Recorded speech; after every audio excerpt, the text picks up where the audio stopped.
Hey everyone, thanks for joining me today. I am back from Montana and I got the August card kit, and I was really inspired by Montana cowboys and the weathered wood and all of the colors and old paint and steel and iron. And I felt like I got this kit, and I love those little constellation stars, and I love the stamps. But I thought that the rest of the kit was a little bit too red, white, and blue for me. And I wish that I had gotten it before 4th of July. So I thought, well, why don't we do some masculine cowboy-like cards? And I did a little sketch, and I'm also doing creative chemistry, and we've been doing a lot with new products, and I thought that trying out the Distress Crayon as a resist with some of the ink would be really fun.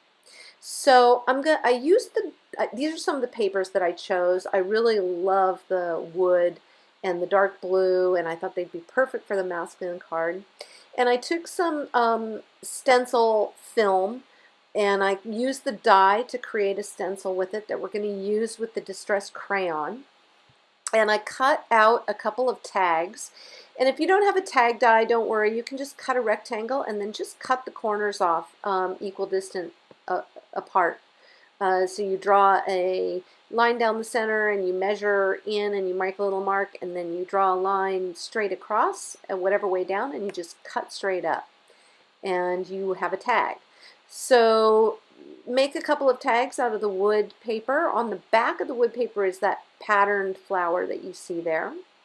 And then cut a mask or a stencil out of, you could use just an old piece of plastic, you could use a piece of typewriter paper, or if you have some of this stencil, it's like a heavyweight plastic vellum. It's almost like Yupo, and you could use Yupo as well, would be a great medium for doing this. But you can cut that, and then you'll have that as a stencil in the future, and it's pretty neat. It's a stripe. It's a nice die, that striped star.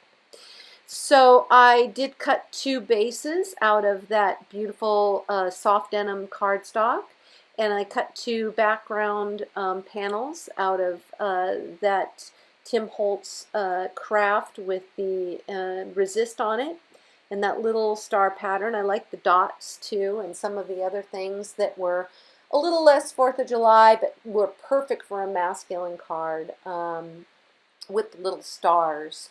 So that was my plan from the sketch, and that I was going to put a tag on a background with that sentiment, "You're a star," and use the stamps and the ink and the Distress Crayon to really create a lot of layering.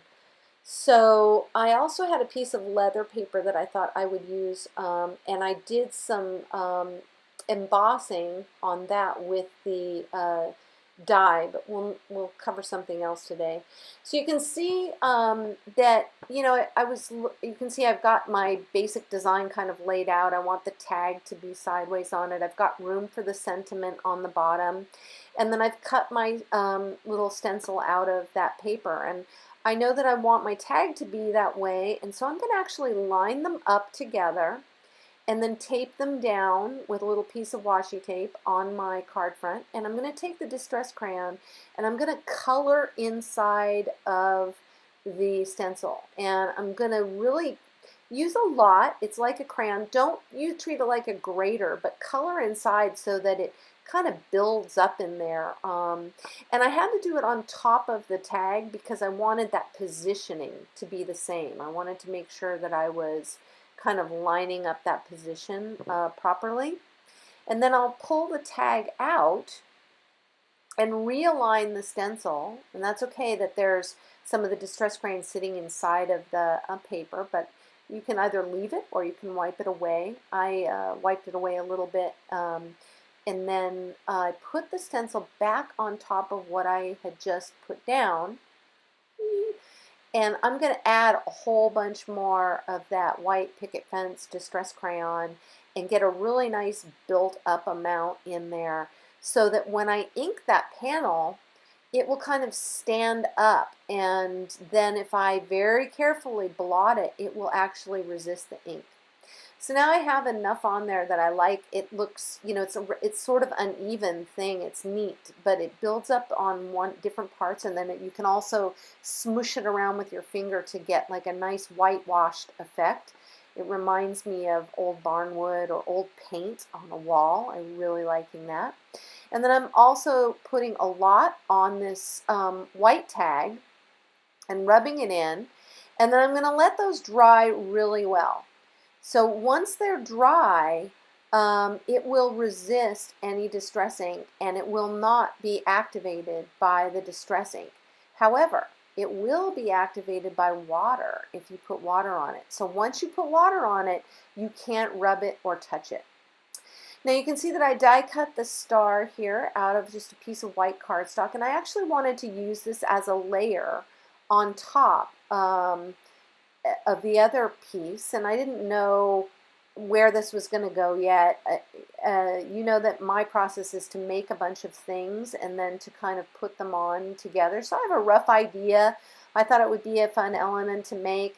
I'm cutting this about 1/4 of an inch away, but I actually ended up liking it closer, and so I trimmed this up even tighter as we went along. And you could round the little corner if you wanted to on the edge, but if you look at that right hand top side, that's where I actually wanted it to be. So I trim away all the excess, and that was really easy to do.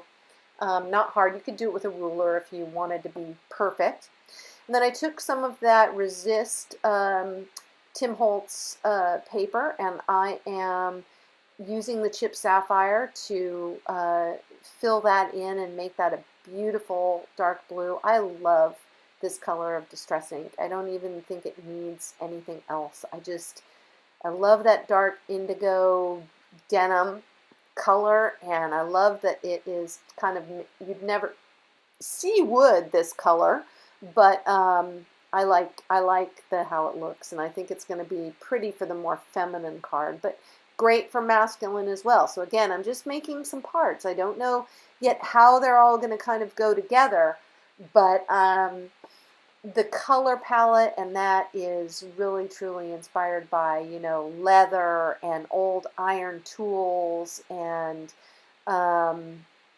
it really is about kind of that distressed, those Montana and cowboy colors and the buildings and the mountains and all of that. And I was very inspired by that, and it's fun to have this kit be an expression of that.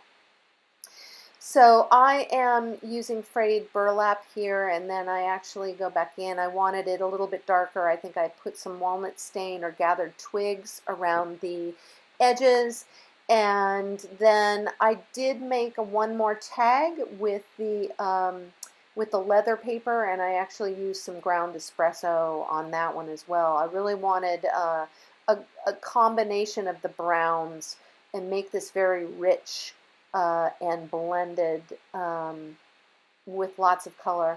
And I'm using that gathered twigs on this on the pattern paper as well, and you can see that it immediately adds depth and richness to that paper.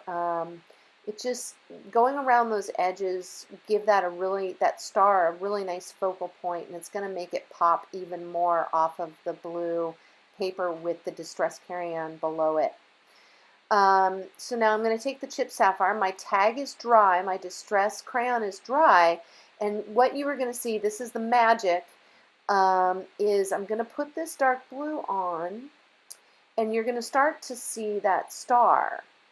And what you'll realize is great about the Distress Crayon is you can have as little or as much distress ink sit on top of it as you want. And you can remove only bits of it if you want. So you'll see that as I'm using the mini blender, I'm putting quite a bit of ink, and that some of it is actually covering up the Distress Crayon. So it's getting that really kind of painty look. And I'm adding a little bit of broken china here to enliven that. And you're seeing how it is actually lightening up where that it's removing that chip sapphire ink, and it is lightening up that distress crayon. Now I'm spraying it with a little bit of water, and I'm going to let that sit, and you can see those blooms of the ink come up. And when I just dab this, that rag is slightly wet, but when I dab it, it actually takes some of the distress ink off of the distress crayon as well. So you've got this really multi-layered, colored feeling to this, which I really love. And I'm adding a little bit more of that broken china. And I think I'm gonna probably tone it down a little bit, but I really was happy with that. And same thing here. I inked all around this panel, and I liked kind of the very vignette-y. It's not super blended. It's more like you added that to an old photograph, and because that tag's going to go in the middle, I didn't want to, I wanted it to kind of feel Western. If you look at those old pictures, it has that feeling, right? So I wanted this to pop a little bit more, so I added yet another layer. I took the Picket Fence Distress ink, and I'm now back with my stencil, and I'm just lining it up and overlaying, and I'm adding a little bit more white. And what's cool is you get that layer of the broken china, the distress crayon, and then the pigment distress ink, the white Picket Fence ink, just gives it this whitewashed feeling, and it really went with the whole style of everything that I was trying to do. And you can see when you put that brown distress tag on top, how that die cut really pops through. I really was happy with that. So I took my little leather tag, and I also put some pigment distress ink on top. And I really was liking how soft that was. I did have some distress ink on there as well, and I'm going to actually give that a little spritz with some water. You could spritz or flick as well here. And then pick that up for that grungy kind of, weathered look. Again, here, it's that old leather, spotted, aged. And I did add some more ground espresso to the edges of that tag as well. So here's all my parts, and I am just about ready to assemble now. And I also wanted to use these little bling, I think they're from Doris, just something I picked up at Joann or Michael's. A little, they look like they're brass, so they go along with the rest of the materials. They feel like they could be a a stud in a leather belt or something like that.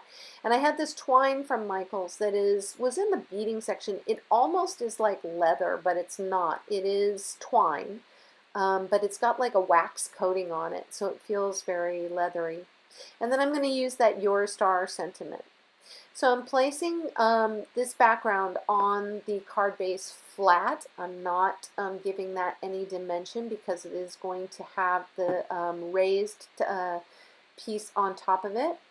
And then I'm also going to make the blue background, the light blue background, which is going to have the brown tag on that. And I wanted it to have a very, very slim white border, and actually more like the bottom piece. And so you'll notice when you look at the card that I actually trimmed it down to match that bottom dimension because I wanted it very thin. So I'm going to go ahead and emboss the sentiment on the bottom of all of the tags. And I'm just using some Hero Arts white embossing powder, which is, the brightest, I think, the nicest one. And I am using my powder tool on this leather paper, but I'll tell you, I guess it's because it's almost like fabric and it's very high rag content. It held on to a lot of embossing powder with that sentiment, so I had to really clean that up with a brush. And I probably just did not let it dry long enough. I should have hit it with my heat gun. So you'll see that I have to clean it up. It has little residual dots and stars, and I got most of it off. But if I'd been a little more patient, it would have been perfect because that stamp and that WOW embossing pad is really nice and sticky, and I've had some great results with that. So I'm taking the chip sapphire and the two stars from the kit, the little star constellations, and I'm adding yet another layer to those backgrounds, and just carefully stamping it on top. I really wanted even more layering going on with the ink. And here's where you'll see that if I stamp on top of that distress crayon and I don't wipe it off and I don't touch it and it dries, it is also just as crisp, and you get even another layer. So that little tag with that star is such a great example of the distress crayon and how it really works beautifully with the other products in the line, and you can just keep layering and keep going, and that's how you really get those beautiful deep backgrounds. And so I just kept putting stars on until I was happy with that, and you can see all of those layers all commingling. I think that I probably should have done more water droplets on the big panel, but too late. So here I am with my parts and pieces and a couple of different backgrounds, and I decided I wanted the white star on that center one. And there you see the feminine version over on the left hand side, where I decided to use that chip sapphire wood panel on a blue mat on a white card base. And I'm going to punch just a simple small hole in the top of that tag, and then I'm going to use my waxed, almost leather-like, you could use real leather string too, or embroidery floss in a dark brown, or you could use a hemp kind of one. I think anything that's in that kind of cowboy western style would be great here. Use whatever you've got in your stash. And then just adding that single metallic embellishment there was really nice. So I'm really happy with this as a masculine card. I know a couple of gentlemen in my life who will enjoy that. And then this tag I wanted to give some dimension because the base did not have any, and it was flat. And but I love the combination of all the different textures with this. And then for the leather paper, I felt like after I put that really bright white embossed sentiment on there, I wanted the star to also be brighter. So I did do this star and got this embossing powder, and I got a really nice clean star, except for that one spot in the center. Again, it's hard to emboss on this paper. I have to experiment a little more with it. But I think it actually worked out okay because everything has so much texture, and it is kind of grungy, and it's not meant to be perfect. So it has that weathered wood kind of feeling to it. But I really enjoyed all the layering that's possible with the different distress products, and playing around with those here was pretty inspiring. So you can see how that really looks almost like weathered wood or old paint on that leather paper there. And you could do that on craft as well. It doesn't have to be that. It could be just brown cardstock or whatever you've got on hand that has that kind of brown feeling. You could have also used more of just the brown wood paper on that tag as well. So those are the 3 cards, and I hope you were inspired to make some masculine cards, which are always so hard for us. And you can see that the same design can make a feminine one too. Visit me on my blog and subscribe for more videos, and I hope to see you soon. Bye-bye.